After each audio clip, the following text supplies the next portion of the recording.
Hello everyone, welcome to our channel Total Medical Coding. Let's learn together. आज हम आपके साथ एक नए जॉब के बारे में बात करने जा रहे हैं। वो जॉब है मेडिकल कोडिंग। अब क्या है मेडिकल कोडिंग? क्या करना पड़ता है मेडिकल कोडिंग में? क्यों करते हैं मेडिकल कोडिंग? मिनिमम क्वालिफिकेशन कितनी होनी चाहिए? क्या नॉलेज होना चाहिए? जॉब अपॉर्चुनिटी कहाँ है और सैलरी कितनी मिलेगी? इन सब क्वेश्चंस का आंसर आपको इस वीडियो में मिलेगा। पहला क्वेश्चन, क्या है मेडिकल कोडिंग? मेडिकल कोडिंग एक बहुत इंपॉर्टेंट स्टेप है रेवेन्यू साइकिल का। अब आप पूछेंगे क्या है रेवेन्यू साइकिल? इसे एक्सप्लेन करने के लिए मैं आपको एक एग्जाम्पल देता हूँ। जब आप डॉक्टर के पास किसी बीमारी के इलाज के लिए जाते हैं तो पहले डॉक्टर आपसे बीमारी के बारे में पूछता है, फिर बॉडी एग्जामिनेशन करता है और फिर बीमारी का इलाज करता है और आप डॉक्टर को उनके सर्विस का पेमेंट देते हैं। मगर यूएस में डॉक्टर को सर्विस का पेमेंट थ्रू इंश्योरेंस मिलता है, क्योंकि मैक्सिमम अमेरिकन्स के पास मेडिकल इंश्योरेंस होता है।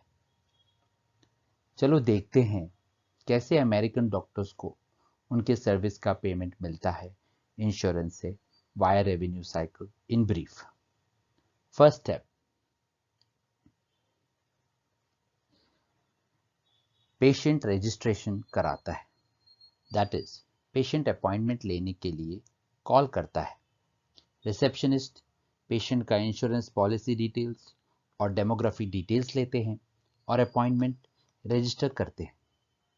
Second step, patient exam.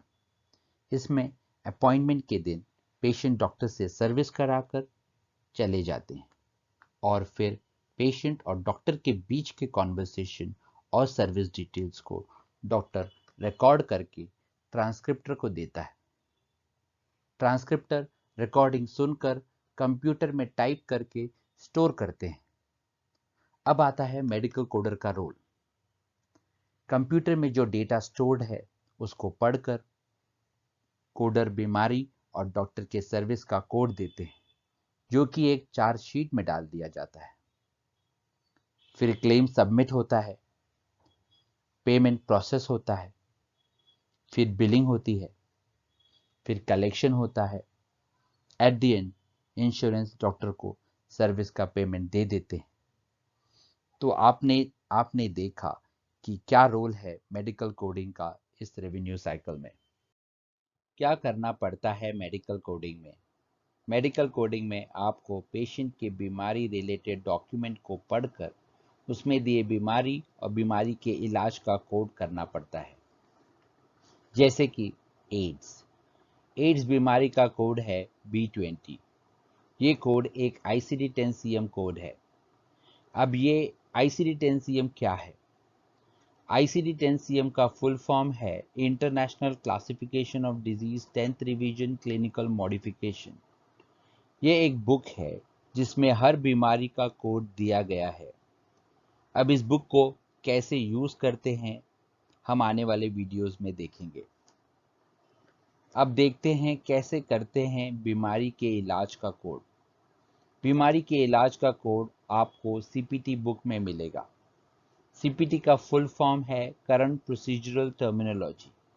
इस बुक में हर प्रकार के सर्विस का कोड मिलेगा। जैसे कि अगर डॉक्टर ने सर्जरी परफॉर्म की, that is removal of splinter, का कोड है 10120। अगर डॉक्टर ने पेशेंट की बीमारी की हिस्ट्री, बॉडी एग्जामिनेशन और बीमारी के इलाज के लिए दवा रेकमेंड की, तो उसका कोड है एक ENM code, that is for example 99213। और ऐसे बहुत सारे सर्विसेज के कोड इन डिटेल हम जानेंगे हमारे आने वाले वीडियोस में। और एक हिप्पिक बुक भी है जिसका फुल फॉर्म है health care common procedure coding system. इस बुक से हम इक्विपमेंट का कोड देते हैं जो कि डॉक्टर के सर्विस देने में इस्तेमाल होते हैं। फॉर एग्जाम्पल सिरिंज का कोड है A4657। चलिए आपको मैं एक चार्ट कोड करके दिखाता हूँ। ये एक सर्जरी चार्ट है। पेशेंट की प्री ऑपरेटिव और पोस्ट ऑपरेटिव डायग्नोसिस, वो बीमारी है जिसके लिए डॉक्टर सर्जरी परफॉर्म कर रहा है। बीमारी का नाम है लेग अल्सर और डॉक्टर ने लेग अल्सर को ट्रीट करने के लिए सेलेक्टिव डिब्राइडमेंट किया है, जो कि प्रोसीजर नोट में लिखा है।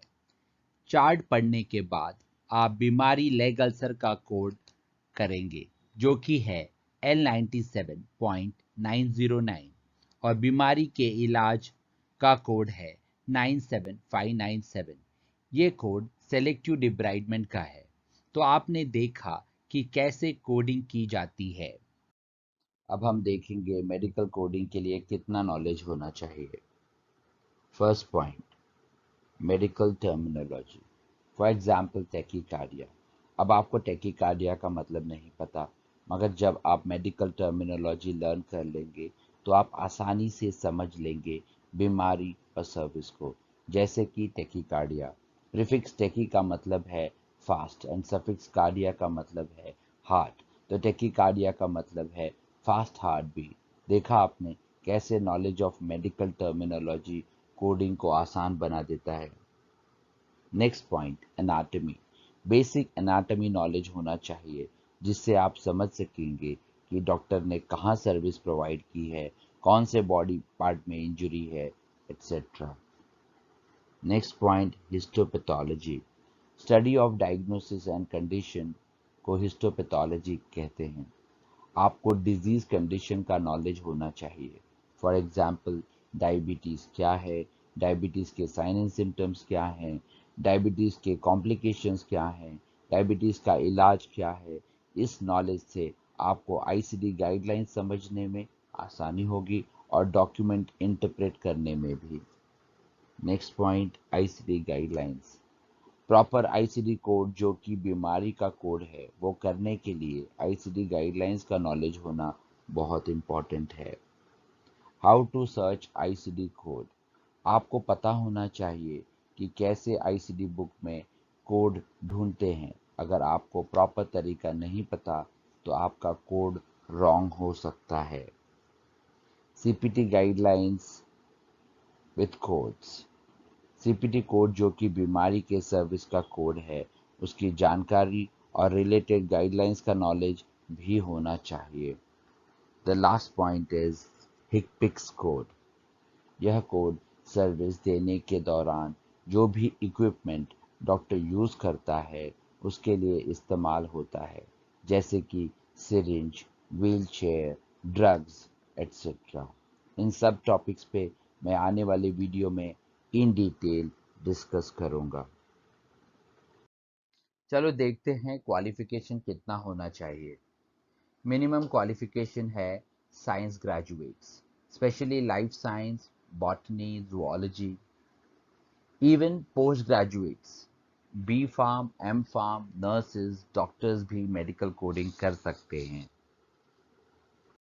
अब हम बात करेंगे मेडिकल कोडिंग में कितने प्रकार की स्पेशलाइजेशन कोडिंग होती है। सर्जरी कोडिंग, आपको सर्जरी डॉक्यूमेंट पढ़कर एप्रोप्रिएट सर्जरी सीपीटी और आईसीडी देनी होती है। Pathology coding, lab related services जैसे कि सीबीसी, यूरिन टेस्ट, एटसेट्रा की सीपीटी और आईसीडी कोड करना होता है। HCC coding, hierarchical condition category related coding, इसमें आपको सिर्फ आईसीडी कोड करना होता है।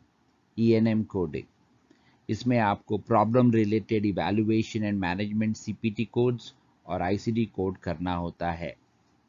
आईपीडीआरजी, यह एक इनपेशेंट कोडिंग है। आपको इनपेशेंट रिलेटेड पीसीएस कोड्स और आईसीडी कोड्स करना होता है। एनेस्थेशिया कोडिंग, इसमें आपको anaesthesia related CPT and ICD codes करना होता है।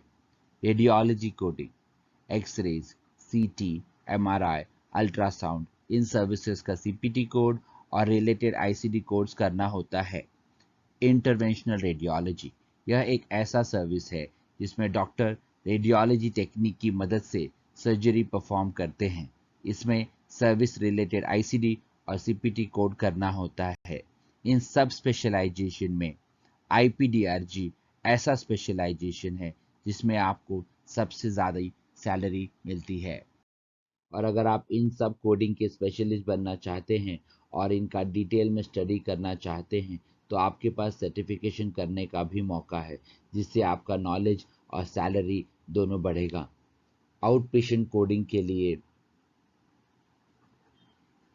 CPC सर्टिफिकेशन, HCC कोडिंग के लिए CRC सर्टिफिकेशन, इन पेशेंट कोडिंग के लिए CCS सर्टिफिकेशन और इंटरवेंशन रेडियोलॉजी कोडिंग के लिए CIRCC सर्टिफिकेशंस अवेलेबल हैं। चलो देखते हैं देश और विदेश में कहाँ आपको कोडिंग रिलेटेड जॉब मिल सकता है। अगर हम इंडिया की बात करें तो मुंबई, हैदराबाद, चेन्नई, पुणे, बैंगलोर ये कोडिंग के हब हैं। मुंबई में गेब्स, IKS, episodes medical coding based company हैं।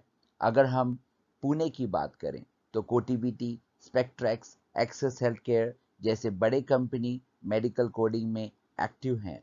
हैदराबाद की बेस्ट मेडिकल कोडिंग कंपनीज हैं ऑप्टम, RCM, कॉग्निजेंट, जहां पर आपको अच्छा कोडिंग एक्सपीरियंस और अच्छी सैलरी भी मिलती है। और अगर हम चेन्नई की बात करें तो मैक्सिमम कोडिंग कंपनीज चेन्नई में हैं, जैसे कि Omega, episodes, access health care.